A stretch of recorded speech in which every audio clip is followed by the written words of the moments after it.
तो hello everyone, कैसे हैं आप लोग। आशा करते हैं हम लोग अच्छे होंगे। फिलहाल भाई साहब, मैंने तो आप लोगों को क्रैश कोर्स से स्टार्ट कर दिया था, लेकिन उसका मटेरियल आप लोगों को मैं नहीं दे पाया था। तो बहुत पीछे हो गया हूँ, लेकिन बट कवर मैं कर लूँगा, ऐसा मुझे आशा है। और आप लोग भी कवर कर लीजिएगा, मुझे पूरा आशा है। तो आज से मैं रेगुलर क्लास आप लोगों के लिए मात्र जो भी होता है टॉपिक, जो भी मैं टॉपिक में बात करने जा रहा हूँ ना, वो टॉपिक बहुत इंपॉर्टेंट है। यानी मैं आज क्लास टेंथ का जो फिजिक्स का है ना, अब देखो भाई ज़्यादा टाइम नहीं बच रहा है। तो मैं कहता हूँ कि रात दिन एक कर दो, ठीक है। क्योंकि टाइम ही नहीं है। टाइम रहता तो कहा जाता कि चलो यार टाइम है तो अभी धीरे धीरे करके पढ़ लेता हूँ, लेकिन यार तुम लोग को 14 फरवरी का है ना जो एग्ज़ाम है क्लास टेंथ का, और अभी से जी जान लगा दो ताकि आप लोगों को भी कुछ गर्व हो और माता पिता को भी कुछ गर्व हो। तो इस कारण से मैं जो हुआ हूँ, और मेरे मेरे पास टाइम नहीं है, बट मैं आज मैं रेगुलर वीडियो अपलोड कर दूंगा। आप चिंता मत करो, मुझे टाइम नहीं मिल रहा था, लेकिन नाइट को मुझे टाइम मिलता है, तो नाइट को मैं शूट करके वीडियो आप लोग के पास लेकर आ रहा हूँ। फिलहाल मैं जो मेरा वो जो स्मार्ट बोर्ड था ना, वो काफ़ी लंबा दूर था। तो मैं डेली ठंडा के दिन में भाई साहब शूट करना वीडियो बहुत ज़्यादा कठिनाई होता है। तो मैं घर पे ही एक छोटा सा मोबाइल से उसी से मैं बना रहा हूँ वीडियो, ताकि आप लोग अच्छे तरीक़े से जो एग्ज़ाम है उसका तैयारी कर सको। मेरे पास जो मटेरियल है मैं उसे रख के क्या कर सकता हूँ, जब आप लोगों का यूज ही नहीं होगा तो मैं रख के क्या कर लूँगा। तो मैं आज लेकर के आप लोगों के सामने है, ठीक है, भौतिक की 209 प्रश्न, ठीक है ना। आप लोगों को पता है भौतिक के यहाँ पे 209 प्रश्न है। तो आप लोग को महत्वपूर्ण प्रश्न है, यहाँ यहाँ सूचना ये दिया जा रहा है, यदि संभव हो तो आप सभी इस पीडीएफ यानी नोट्स है उसको निकलवा करके आप प्रिंट आउट करवा लीजिए, क्योंकि ऐसे देखने से वीडियो याद नहीं होगा। आप लोग प्रिंट आउट निकलवा लीजिएगा ना, तो अच्छा तरीके से याद कर पाइएगा। अगर आप लोग को प्रिंट आउट चाहिए, सॉरी, अगर आप लोग के ये पीडीएफ चाहिए, तो हमारे दिए गए नंबर ये जो है यहाँ पे, उस नंबर पे कांटेक्ट कीजिएगा। मैं आप लोगों को पीडीएफ तुरंत प्रोवाइड कर दूंगा, इमिडिएटली प्रोवाइड करूंगा। तो चलिए मैं क्लास को स्टार्ट करता हूँ। तो फिर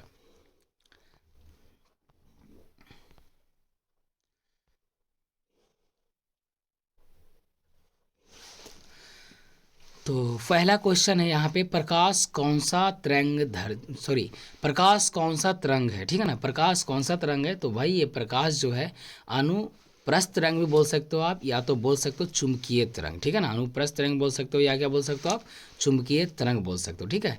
दूसरा है प्रकाश गमन करती है, तो भाई प्रकाश जो गमन करती है ना वो सीधी रेखा में गमन करती है, ठीक है। तो यहाँ पे आप लोग हो जाएगा सीधी रेखा पे गमन करती है, ठीक है। प्रकाश की चाल सबसे अधिक किसमें होता है, तो भाई निर्वात में जो होता है ना, प्रकाश का चाल सबसे ज़्यादा अधिक होता है। तो यहाँ पे आप निर्वात में मारिएगा, ठीक है। निर्वात में प्रकाश की चाल कितनी होती है, ठीक है ना। यहाँ बात आता है निर्वात में तो चाल अधिक होता है, लेकिन कितनी होती है। तो भाई निर्वात में प्रकाश की चाल होता है 3 × 10⁸ मीटर पर सेकंड होता है। ये बहुत मोस्ट इंपॉर्टेंट क्वेश्चन है। 209 प्रश्न जो है बहुत ही महत्वपूर्ण क्वेश्चन है, तो इसे आप लोग अच्छा तरीके से ध्यान दीजिएगा। प्रकाश का प्रवर्तन के कितने नियम होते हैं, तो 2 नियम होते हैं। कितना नियम होते हैं, 2 नियम होते हैं, ठीक है। नेक्स्ट क्वेश्चन आप लोग को आ जाता है यहाँ पे। नेक्स्ट क्वेश्चन आप लोग ये है कि प्रकाश प्रकाश के परिवर्तन के कितने नियम से निर्धारित होता है। प्रकाश के परिवर्तन के नियम से निर्धारित होता है, सॉरी, प्रकाश के परिवर्तन से क्या निर्धारित होता है। तो यार इसका 2 रीजन है, ठीक है ना। प्रकाश का परिवर्तन यार ये होता है, एगो आपतन कोण, परिवर्तन कोण और आपतन बिंदु तीनों एक ही तल में होते हैं, वो भी निर्धारित होता है। और यहाँ पे एक आपतन कोण बराबर परिवर्तन कोण होता है। तो यहाँ पे ये दिया गया आपतन कोण इक्वल टू परिवर्तन कोण दिया गया है, ठीक है। ज़्यादा मैं डिस्कस नहीं कर सकता हूँ, क्योंकि यहाँ पे मेरा व्हाइट बोर्ड नहीं है, या तो मेरा ब्लैक बोर्ड नहीं है, ताकि मैं अच्छा तरीके से आप लोग को एक्सप्लेन करके मैं बता सकूँ। बट मैं आंसर दे रहा हूँ, ठीक है। आप लोग के पास आंसर है, उससे आप देखिए वीडियो को। समतल दर्पण द्वारा बना प्रतिबिंब होता है, कैसा होता है समतल द्वारा, तो भाई साहब एक काल्पनिक होता है। समतल दर्पण द्वारा बना प्रतिबिंब होता है जो काल्पनिक होता है। दर्पण के सामने किसी भी दूरी पर स्थित वस्तु का प्रतिबिंब सीधा प्रतीत होता है, तो वह दर्पण कौन सा होगा, ठीक है। तो जो हमारा सीधा प्रतीत होता है ना भाई, वो समतल दर्पण होता है, एक उत्तल दर्पण होता है, दोनों होता है, ठीक है ना। तो यहाँ पे याद रख लो, है ना, या तो समतल होगा या तो उत्तल होगा, ठीक है। नेक्स्ट क्वेश्चन आप लोग को आ जाता है, देखिएगा। समतल दर्पण की फोकस दूरी होती है, तो भाई समतल दर्पण का जो फोकस दूरी होता है ना, वो अनंत तक होता है, ठीक है।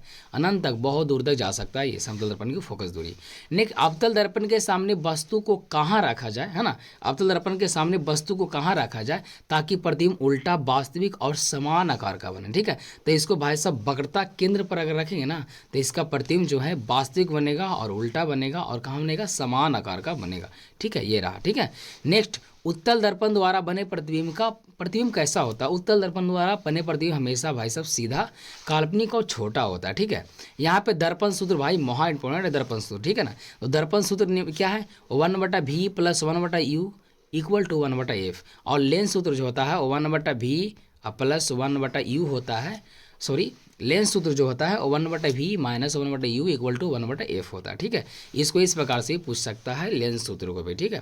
नेक्स्ट क्वेश्चन भाई साहब आ जाता है, दाढ़ी बनाने के लिए कौन सा दर्पण का उपयोग किया जाता है? तो भाई दाढ़ी बनाने के लिए कौन सा दर्पण का उपयोग किया जाता है? तो अवतल दर्पण का, ठीक है। यहाँ हम लोग 13 क्वेश्चन कर लिए हैं, 13 क्वेश्चन के बाद अभी हम लोग देखते हैं अगला, ठीक है। चलिए देखिएगा, लेंस सूत्र मैंने ये बताया था ना, सिर्फ माइनस हो जाता है, ठीक है। लेंस सूत्र जो कि माइनस हो जाएगा 1/v बटे 1/u इक्वल टू क्या हो जाएगा 1/f, या तो 1/f equal to 1/v minus 1/u, ये भी दे सकता है आप लोगों को। तो नेक्स्ट अगला क्वेश्चन जो है, किसी कार के अग्रदीप जो होता है वो किस दर्पण का बना होता है? अग्रदीप मतलब जो अगला जो होता है ना शीशा, उसको बात बोल रहा है अग्रदीप, ठीक है ना। तो वो जो बना होता है भाई हमारा उत्तल दर्पण का बना होता है, ठीक है, उत्तल दर्पण का, ठीक है। किस दर्पण का उपयोग गाड़ियों में साइड मिरर के, मतलब जो साइड में लगा हुआ था मिरर, उसका उपयोग किस दर्पण में किया जाता है? तो हमारा क्या आता है उत्तल दर्पण के, ठीक है ना। अब कह रहा है नई कार्तिक परिपट्टी के अनुसार, है ना, नई कार्तिक प्रॉपर्टी का आप लोगों को नहीं नजर आ रहा होगा बट मैं देख लेता हूँ। कह रहा है नई कार्तिक प्रॉपर्टी के अनुसार, ठीक है ना, प्रॉपर्टी के अनुसार दर्पण के सामने रखे गए बीम की दूरी ली जा सकती है। देखो बीम का मतलब होता है वस्तु, ठीक है ना, तो वो हमेशा ऋणात्मक लिया जाता है, ठीक है ना, ऋणात्मक होता है, ठीक है। यहाँ से ये रहा हमारा ऋणात्मक, ठीक। नेक्स्ट अगला जो क्वेश्चन हम लोग को आता है,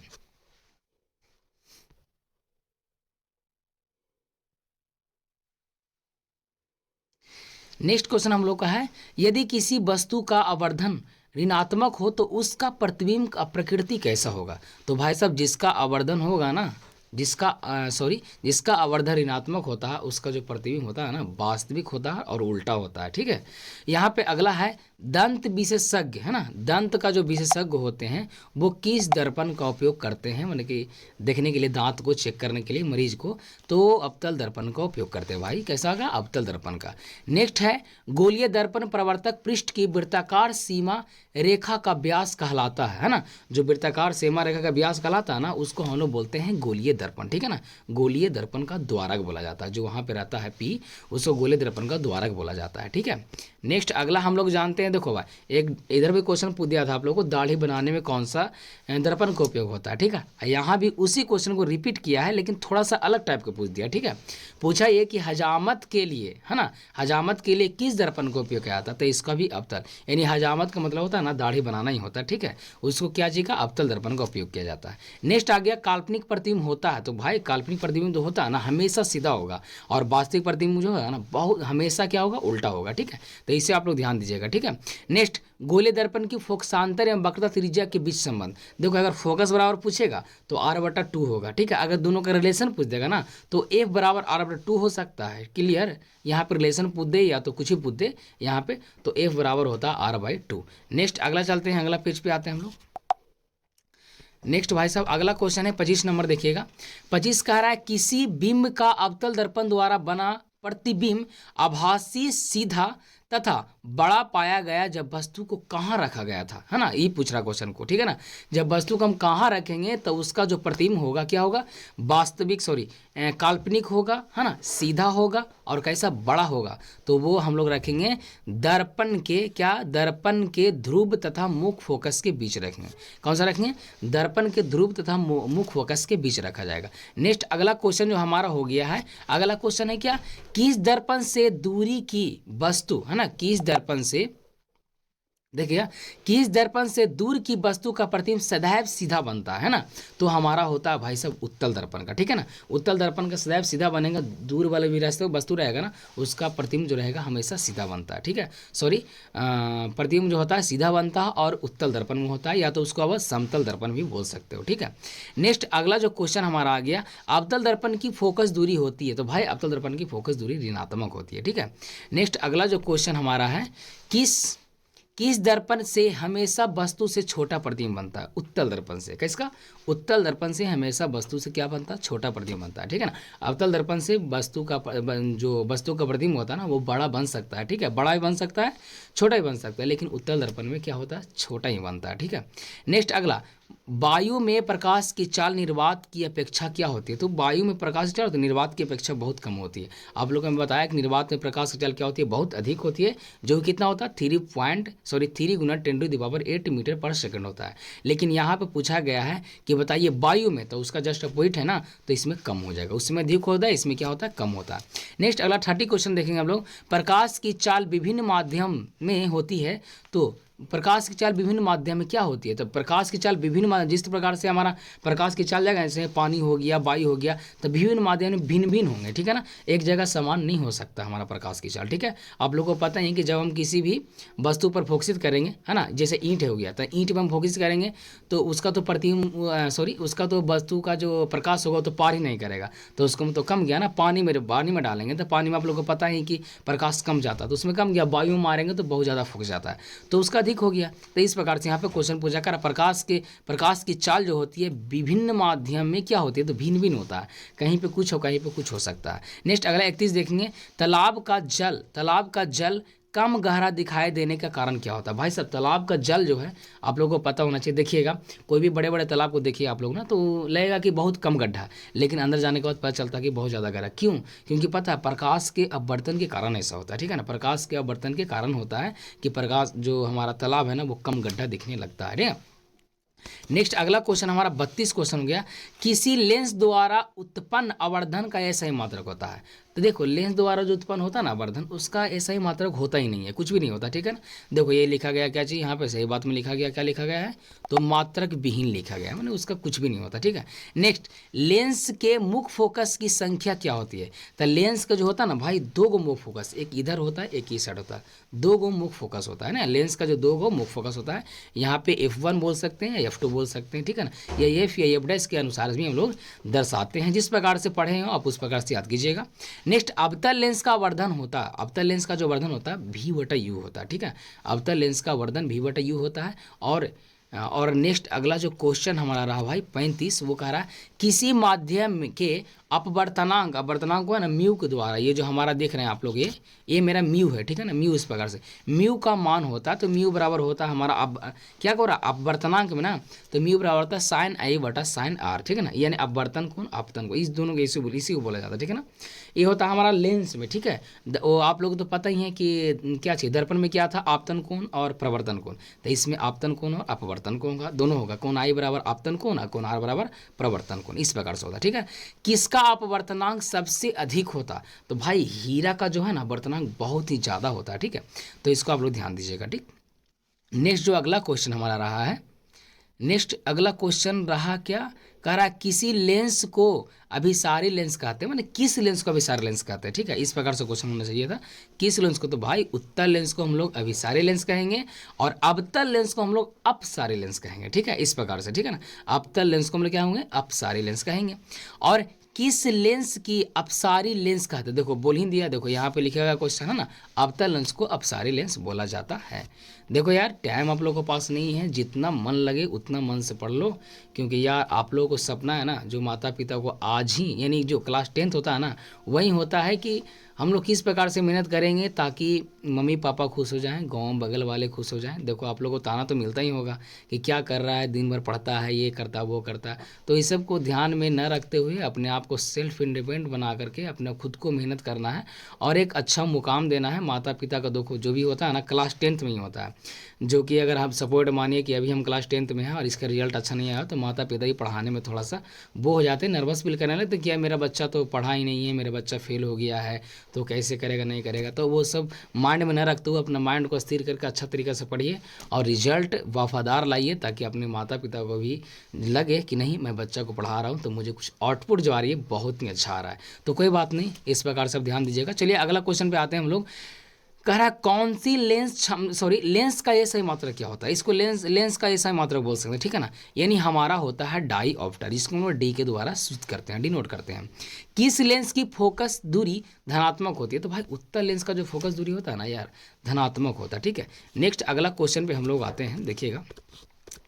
नेक्स्ट अगला क्वेश्चन हमारा आ गया 41, कह रहा है किस माध्यम में प्रकाश की चाल अधिकतम होती है, तो भाई निर्वात में है ना जो प्रकाश की चाल अधिकतम होती है, वो आप लोगों को मैं इससे पहले भी इस वीडियो को मैंने इस क्वेश्चन को मैंने बता दिया था कि अब जो होता है ना प्रकाश की चाल सबसे अधिक किस्म होती है तो निर्वात में होती है, सबसे कम किस्म होती है तो वो शायद वायु में होगा, इस प्रकार से। नेक्स्ट, शब्दकोश के छोटे अक्षरों को पढ़ने के लिए किस लेंस का उपयोग किया जाता है, ठीक है ना। लेंस का उपयोग करना पसंद करेंगे, तो देखो आप लोगों को पता है स्टोमन बॉक्स लिए होंगे, ठीक है ना। स्टोमन बॉक्स में एक इस प्रकार से गोल टाइप का रहता है, इसे देखने के लिए उससे थोड़ा सा क्या होता है ना कि हमारा जो शब्द लिखा रहता है उससे बड़ा बड़ा दिखाई देने लगता है, तो वो रहता है हमारा उत्तल लेंस। उसका एक उपयोग और बताता हूँ आप लोग को, ठीक है।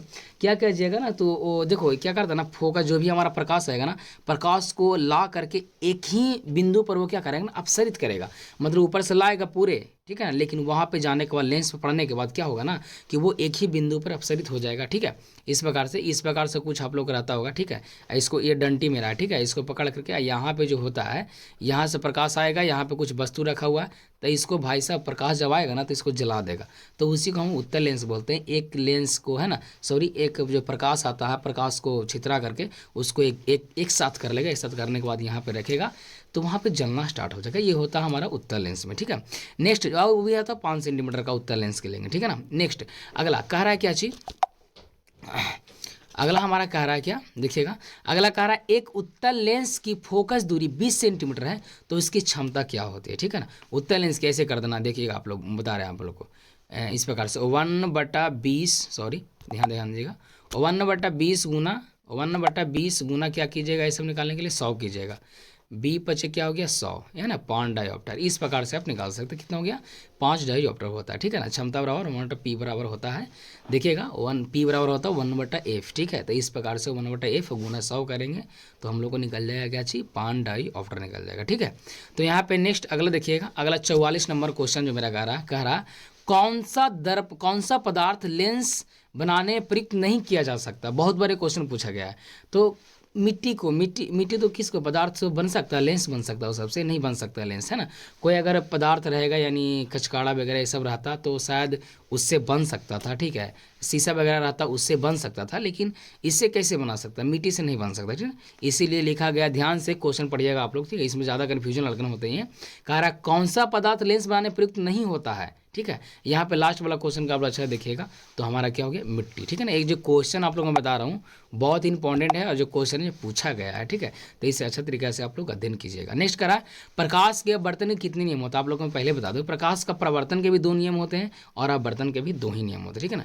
चलिए नेक्स्ट अगला क्वेश्चन है किस लेंस के द्वारा सिर्फ काल्पनिक प्रतिबिंब बनते हैं, तो भाई अवतल लेंस के द्वारा सिर्फ काल्पनिक प्रतिबिंब बनते हैं। लेंस से बता रहा हूँ, लेंस की मैं बातें बोल रहा हूँ, ठीक है ना। अवतल दर्पण में हो जाता है ना, उसमें वास्तविक हो जाता है और काल्पनिक दोनों हो जाता है, तो मैं लेंस की बातें आप लोगों को बता रहा हूँ। कह रहा है कि किस लेंस के द्वारा सिर्फ काल्पनिक प्रतिबिंब बनते हो, तो अवतल लेंस के द्वारा सिर्फ काल्पनिक प्रतिबिंब बनते हैं लेंस में, ठीक है। नेक्स्ट अगला एक एंगस्ट्रम, ये जो मेरा ये दिया गया है ना, ये इसको एंगस्ट्रम बोलते हैं।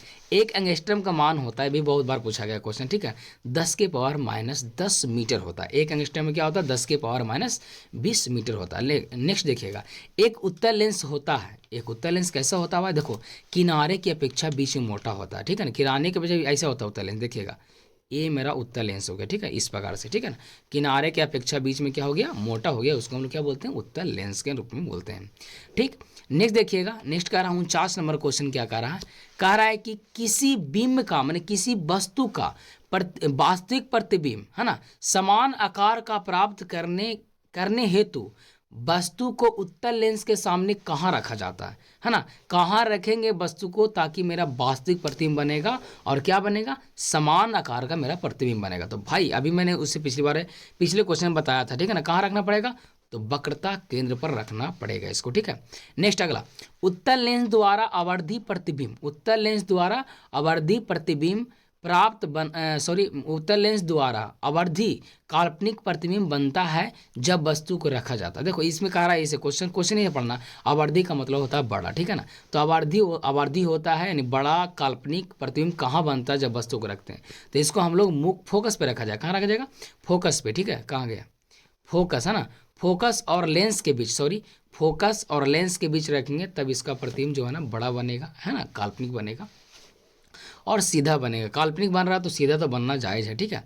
नेक्स्ट अगला क्वेश्चन नंबर 51 रहा, किसी वस्तु का प्रतिबिंब, किसी वस्तु का वास्तविक प्रतिबिंब कौन बन सकता है, हम ना किस में बना सकता है, किसी वस्तु का प्रतिबिंब वास्तविक प्रतिबिंब कौन बना सकता है। तो देखो अभी मैं आप लोग को बताया कि अवतल लेंस में कौन सा बनता है, तो काल्पनिक बनता है, और तो हमारा उत्तल लेंस में क्या बन जाएगा, वास्तविक प्रतिबिंब बन जाएगा। तो हमारा आंसर क्या हो जाएगा, उत्तल लेंस हो जाएगा। नेक्स्ट फोटोग्राफी दृश्य होता है, तो फोटोग्राफी दृश्य, फोटो वोटो खिंचाता है, इसमें कौन सा लेंस लगा रहा था भाई साहब, उत्तल लेंस का प्रयोग होता है। उसमें ध्यान दीजिएगा, आप लोग बहुत फोटो खिंचाते हैं, उत्तल लेंस का उपयोग होता है। आगे प्रकाश का चाल न्यूनतम होता है, मैंने प्रकाश का चाल सबसे कम किस में होता है, तो कांच में होता है प्रकाश का चाल सबसे कम।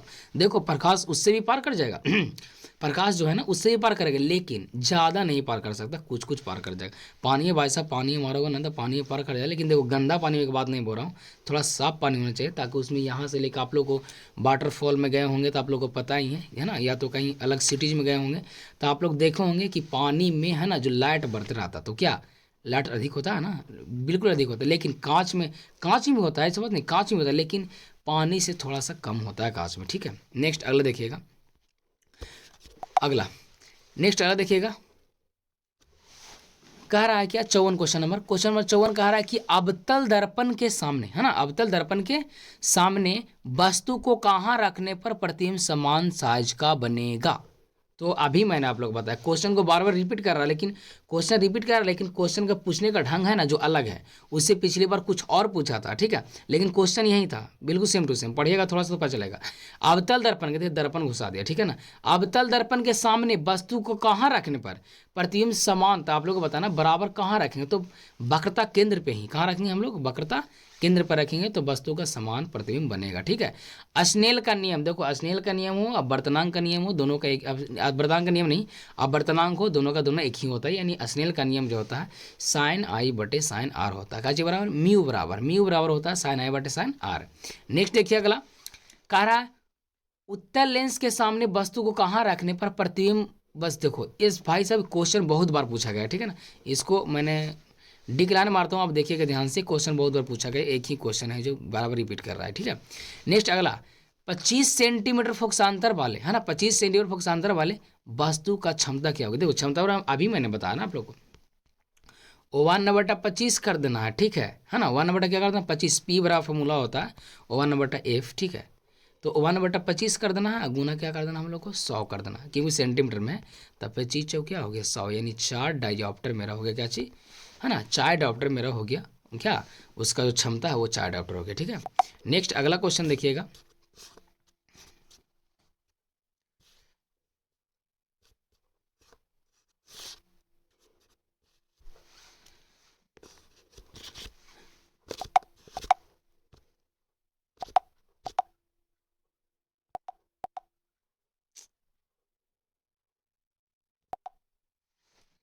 नेक्स्ट अगला क्वेश्चन देखिए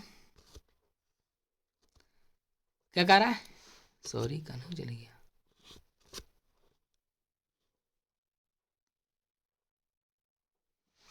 अगला 57 क्वेश्चन, 25 सेंटीमीटर फोकसांतर वाले, 25 सेंटीमीटर फोकसांतर वाले अवतल लेंस की क्षमता क्या होगी, ये तो मैंने अभी बताया आप लोगों को, ठीक है। नेक्स्ट जल का वर्तनांक भाई साहब 1.33 होता है, और इसी में हीरा का वर्तनांक इंक्लूड किया हुआ, देखिएगा ये दोनों इंपॉर्टेंट है, इसे याद कर लीजिएगा।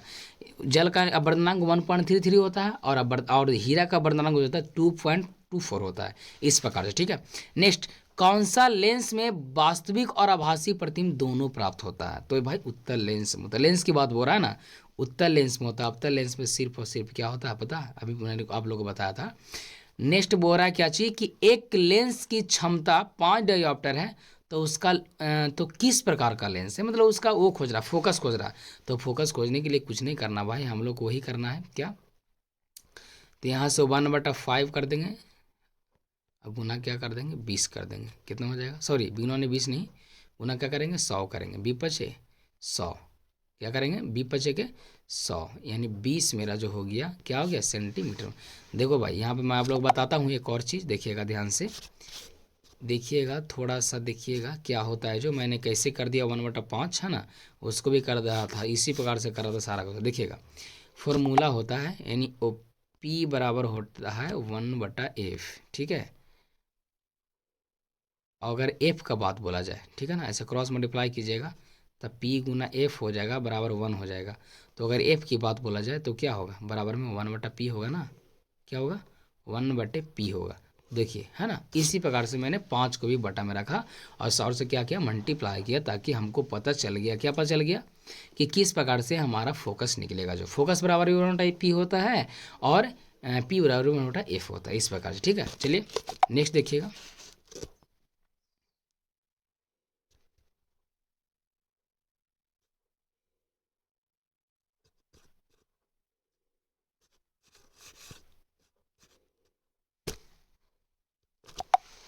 चलिए नेक्स्ट क्वेश्चन देखिएगा आप जरा सा, 61 क्वेश्चन नंबर।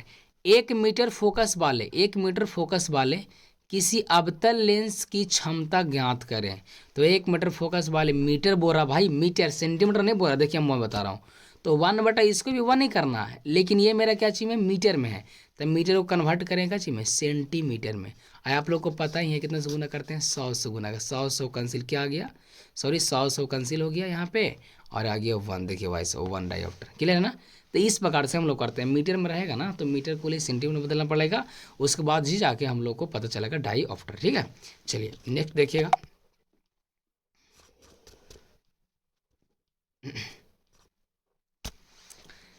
नेक्स्ट अगला क्वेश्चन जो है 62 क्वेश्चन नंबर।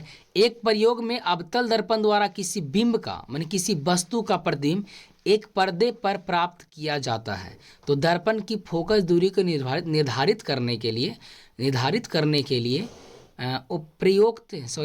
प्रयोगकर्ता को मापने की जरूरत है। तो वो किस प्रकार से नापेगा, है ना। एक अवतल दर्पण का प्रयोग किया जा रहा है, जिसमें प्रयोगकर्ता को नापना है कि कहाँ पे दर्पण रखेंगे तो हमारा प्रतिबिंब जो है कैसा बनेगा भाई। तो उसका प्रतिबिंब कहाँ हमारा फोकस पर निर्धारित किया जाता है, ठीक है ना। तो देखिएगा दर्पण को हम दर्पण तथा पर्दे पर, आंसर इसको देखिएगा, कह रहा क्या चीज, सॉरी आंसर देखिए इसका, कह रहा क्या, दर्पण तथा पर्दे के बीच की दूरी, कौमा दर्पण तथा बिंब के बीच की दूरी पे हमको रखेंगे, तब जाकर के हमारा प्रतिबिंब जो बनेगा वो कैसा, तो फोकस दूरी को निर्धारित करेगा, ठीक है। नेक्स्ट अगला, ऐसे पदार्थ जिनसे होकर प्रकाश आसानी से पार कर जाता है, तो उसको हम लोग पारदर्शी पदार्थ कहते हैं। और अपारदर्शी का मतलब हो गया जिससे प्रकाश पार नहीं करेगा, अपारदर्शी हो जाएगा। नेक्स्ट देखिएगा अगला क्वेश्चन देखिएगा, 64 क्वेश्चन नंबर देखिएगा। क्वेश्चन नंबर 64 कह रहा है, किसी दर्पण द्वारा किसी वस्तु का वास्तविक प्रतिबिंब बनता है, ठीक है। तो वास्तविक प्रतिबिंब दर्पण में कहाँ बन रहा था, तो हमारा वास्तविक प्रतिबिंब जो बन रहा था दर्पण में, वो बन रहा था अवतल दर्पण में। उत्तल दर्पण में तो माइनस भी हो जाता था ना, अवतल दर्पण में बनेगा, ठीक है, मिल सकता है ना। उसमें देखो भाई मैं बता रहा हूँ, अवतल दर्पण में है ना कि काल्पनिक भी मिलता है, ऐसा बात नहीं है, काल्पनिक मिलता है, वास्तविक दोनों मिलता है, लेकिन मिल सकता है। लेकिन अगर उत्तल दर्पण में पाइएगा तो हमेशा काल्पनिक ही मिलेगा, ठीक है। ये रहा आंसर। नेक्स्ट अगला देखिएगा क्वेश्चन, क्या कह रहा है, किस दर्पण द्वारा किसी वस्तु का काल्पनिक प्रतिबिंब मिल सकता है।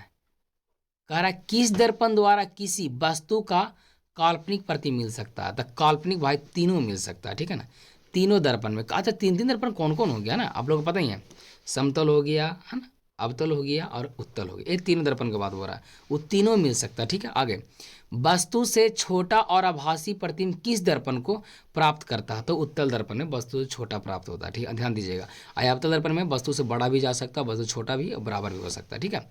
नेक्स्ट अगला, अवतल दर्पण की फोकस दूरी उसकी वक्रता त्रिज्या की क्या होती है, आधी होती है ना, आधी होती है, ठीक है। देखिएगा अवतल दर्पण की वक्रता त्रिज्या है ना, उसे क्या होती है, आधी होती है फोकस दूरी, यानी एफ बराबर होता है r/2 होता है। एफ बराबर क्या होता है, r/2 होता है, ठीक है ना। अगर वही क्वेश्चन को इस प्रकार से पूछ देता कि बताइए आर जो होती है फोकस दूरी क्या होती है, तो दुगुना होता है। देखिएगा क्रॉस मल्टीप्लाई कीजिए, है ना, तो आर बराबर निकल के चला जाएगा 2f, इस प्रकार से, ठीक है।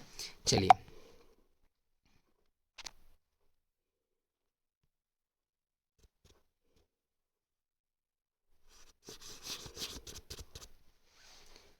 नेक्स्ट देखिएगा, नेक्स्ट कह रहा अवतल दर्पण की फोकस दूरी उसकी वक्रता जगह आधी, तो मैंने बता दिया। नेक्स्ट, मोटर गाड़ी के चालक के सामने लगा रहता है उत्तल दर्पण, ये रिपीट क्वेश्चन आ रहा है, ठीक है, इससे मैंने बता दिया आप लोगों को, ठीक है। कह रहा उत्तल दर्पण द्वारा बना प्रतिबिंब होता है, तो वो काल्पनिक और सीधा होता है भाई उत्तल दर्पण द्वारा, ठीक है। आगे नेक्स्ट होता है ए बराबर r/2 सत्य है जी, बिल्कुल सही है ना, ए बराबर r/2 बिल्कुल सही है, अवतल और उत्तल दर्पण दोनों के लिए सही है, ठीक है। नेक्स्ट अगला 71 नंबर क्वेश्चन देखिएगा, कह रहा जब जब प्रकाश की एक किरण एक माध्यम से दूसरे माध्यम में जाती है तो अपने पूर्व पथ से विचलित हो जाती है, तो इसे क्या कहते हैं, इसको प्रकाश का अपवर्तन बोला जाता है। सब्जेक्टिव क्वेश्चन में इसको पूछ सकता है, आप लोग याद कर लीजिएगा प्रकाश का अपवर्तन क्या है। तो जब प्रकाश की, है ना, क्या, जब प्रकाश की है ना, जब प्रकाश की एक किरण एक माध्यम से दूसरे माध्यम में जाती है तो वह पुनः क्या होता है ना, विचलित हो जाता है, तो उसको हम लोग बोलते हैं प्रकाश का अपवर्तन बोलते हैं। क्लियर है ना। नेक्स्ट अगला देखिएगा, प्रकाश की एक किरण जब विरल माध्यम से सघन माध्यम को ओर जाता है ना, तो वो अभिलंब से मुड़ जाता, दूर नहीं जाता, मुड़ जाता है। ये देखिए अभिलंब से क्या हो जाता है, यहाँ पे मुड़ जाता, ठीक है। नेक्स्ट अगर देखिएगा, जब प्रकाश की किरण दो माध्यम को अलग करने वाली सतह पर अभिलंब पड़ती है तो क्या होता है, ये बिना मुड़े झुक जाता है ना, ये बिना मुड़े सीधे निकल जाता है या तो झुक जाता है, इस प्रकार से यह बिना मुड़े क्या हो जाता है, तो निकल जाता है, बिना मुड़े निकल जाता है, ठीक है। आगे कह रहा पानी से भरी बाल्टी की गहराई कम मालूम पड़ने का कारण क्या है। देखो ये सब तो मैंने बता दिया, तालाब में कम गहराई पड़ने का मालूम क्या है, अथी तालाब में जो कम गहराई पड़ने का मालूम क्या है, तो प्रकाश का बर्तन है, तो इसमें भी क्या होगा, प्रकाश का बर्तन ही होगा, बिल्कुल सही, प्रकाश का क्या होगा, बर्तन होगा। आगे नेक्स्ट देखिएगा, जब प्रकाश की किरण सघन माध्यम से विरल माध्यम में जाता है ना, जब प्रकाश की किरण सघन माध्यम से विरल माध्यम में जाता है तो क्या होता है, विलंब से दूर चला जाता है ना, सघन माध्यम से विरल माध्यम को जाएगा तो विलंब से दूर जाएगा, अब विरल माध्यम से सघन माध्यम को आएगा तो विलंब की ओर मुड़ जाएगा, ठीक है। ये क्वेश्चन है। आगे मानव नेत्र के लिए दृष्टि का अस्थायित्व होता है, देखो 1/16 इतना सेकंड में हम लोग देख लेंगे, ठीक है ना, मैंने 1 सेकंड भी नहीं लगता हम लोग को दिखने में, ठीक है, 1 सेकंड से पहले भी हम लोग किसी वस्तु को देख सकते हैं इस प्रकार से, ठीक है, 1/16। आगे किसी वस्तु का प्रतिबिंब कहाँ बनता है, ओबा है, मैंने किसी वस्तु का प्रतिबिंब, मतलब कि इसको कहने का मतलब ये हो गया कि किसी वस्तु का प्रतिबिंब जो है जो आंख में कहाँ बनता है, तो हम लोग को आंख में जो बनता है रेटिना पे बनता है, ठीक है, वो भी कैसा बनता है, उल्टा बनता है, तब हम लोग को सीधा दिखाई देता है इस प्रकार से, ठीक है। तो आज मैं आप लोगों को क्या हो ना कि 100 क्वेश्चन करने जा रहा हूँ, क्योंकि आप लोग देखिएगा 100 क्वेश्चन करते करते शायद अच्छा टाइम हो जाएगा, ठीक है, तो अच्छा लंबा वीडियो बन जाएगा, तो आप लोगों को ज़्यादा मज़ा नहीं आएगा। तो चलिए 100 क्वेश्चन भी नहीं करता हूँ मैं, यानी पेज नंबर 3 तक मैंने आप लोगों को बता दिया हूँ, कल से मैं पेज नंबर 8 स्टार्ट करूँगा। तो चलिए कोई बात नहीं, अगर आप लोगों को यह वीडियो पसंद आया होगा तो अपने दोस्तों के साथ शेयर कीजिएगा, लाइक कीजिए, कमेंट कीजिए, शेयर कीजिए, और हाँ सबसे इम्पोर्टेंट बात, अगर आप लोग ये PDF चाहिए ना तो हमारे चैनल पर जुड़े रहना पड़ेगा आप लोगों को, क्योंकि मैं फ्री ऑफ कॉस्ट देने वाला हूँ PDF को, तो इस चैनल पर आप लोग को जुड़ना बहुत ही अनिवार्य है। तो चलिए चलता हूँ, और अपना ध्यान रखिएगा, पढ़ाई कीजिए अच्छा तरीक़े से, मार्क्स लाइए, फिर मिलता हूँ आप लोग को नेक्स्ट वीडियो में।